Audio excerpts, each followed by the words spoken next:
Do you have a longing in your life at the moment for more friends, or maybe some mentors, or maybe people to mentee, some peers or some colleagues? Are there relationships that you're missing in your life at the moment that you would like more of? Well, in this video, we're going to talk about how God loves to bring those relationships into our lives and how asking Him to do it can help the right ones to come along. Hi there, I'm Lisa Berg from Salt Solutions Coaching, helping you to hear God, get His daily guidance, and live abundantly. We love empowering the 2.0 version of you.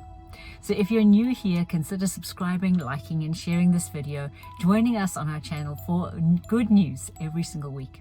So when my daughter was in her teenage years, as a mom, you're like, God, I wanted to have the right friends and people that will influence her well and things like that. And we can get pretty stuck on the fact that we know who that should be, right?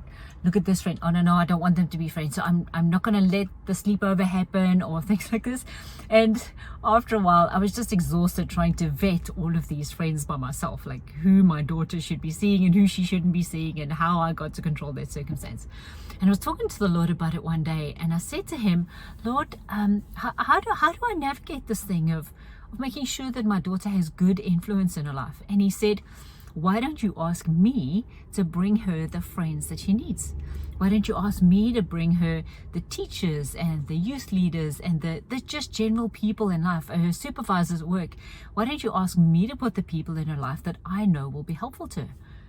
I was just so relieved, right? This was no longer something that me as a mom had to try and sort out. And so I said, okay, Lord, let's do this. Let's see what it looks like.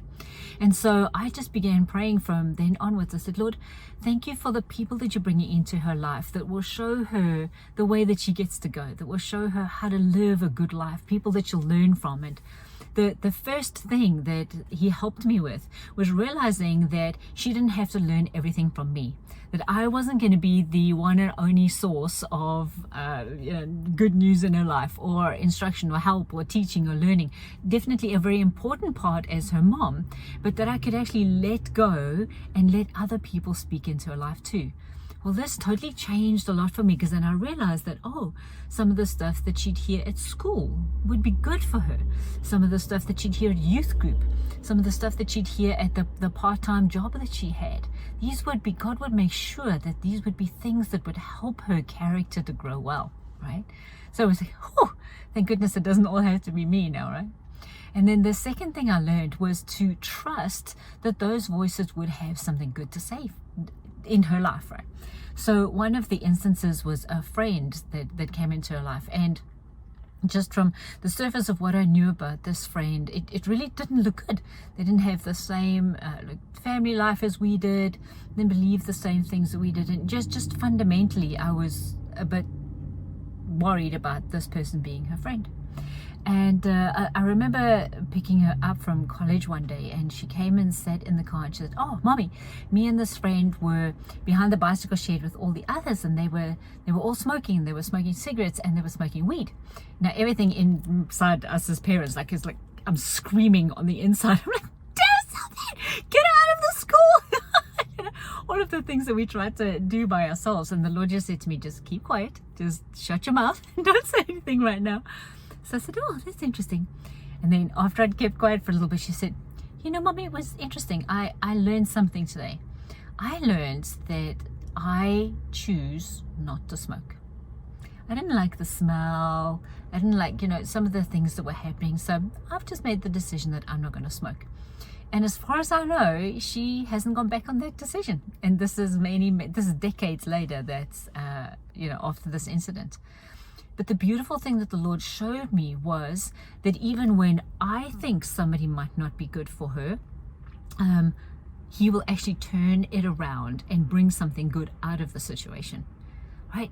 So know that when you're asking the Lord for friends, for you or for others or people to put in our lives, that God can truly turn all circumstances around for good to build our character in us. Because I didn't have to say to her, hey, it's not a good idea to smoke. She got to see that for herself and made that decision for herself. So beautiful. It's now that has stayed with her for decades afterwards.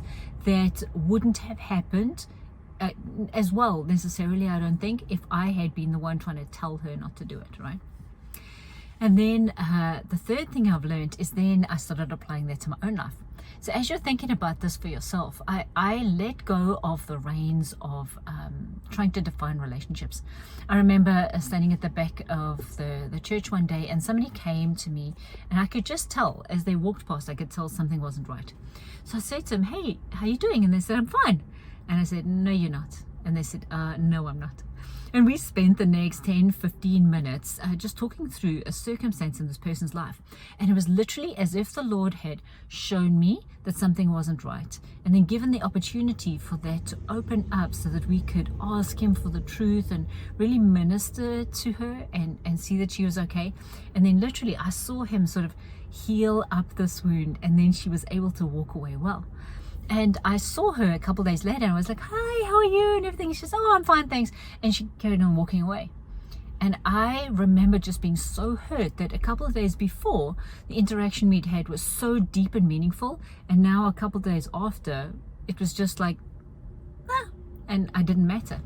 And I went to the Lord. I said, "Lord, what is it? Why does that hurt so much?" And He said, "Lisa, you're trying to make a friendship out of an interaction that I never saw as a friendship." And I went, "Oh, Lord, please explain a little more."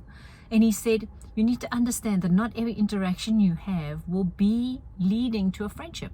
That one was literally, I just wanted you and her life to touch for 20 minutes on a Sunday morning, right?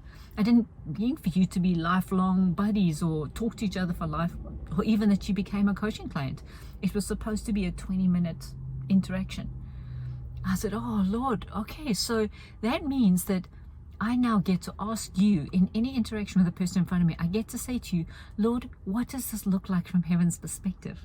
Right? And since that day, that must be 18 years ago now. Since that day, I've said to the Lord, "Lord, will you bring me the people who are to be my friends? And let me know when they're to be my friends. Lord, bring the people to me who are to be my mentors. I get to listen to them in a mentoring capacity. Lord, help me to know who my mentees are. Who do I get to pour into? How am I being poured into, and how do I get to pour into others? Lord, help me to know who just the quick ministry opportunities are.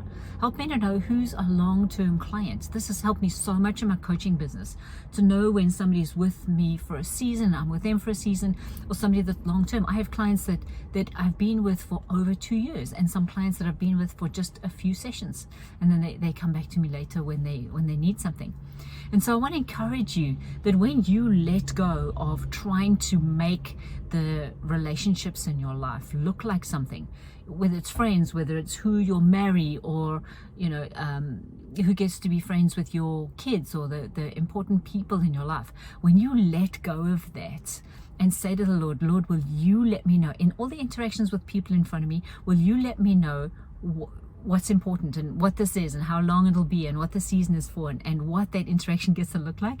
It's the most glorious thing, because God truly brings people and will let you know, okay, this is what this gets to look like, this is how long it is, so that when something dissolves, when a friendship dissolves, when somebody moves away, or relationships can just naturally dissolve, it's as easy to let that go as it was to pick it up in the beginning, because then oh, Lord, thank you.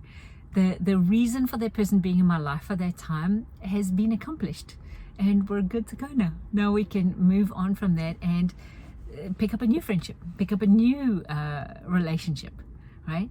So I want to encourage you today to ask the Lord to help you to let go of unrealistic and truly incorrect expectations of other people, right, of how they get to be in relationship with you, and say to Him, "Lord, will you show me what that looks like?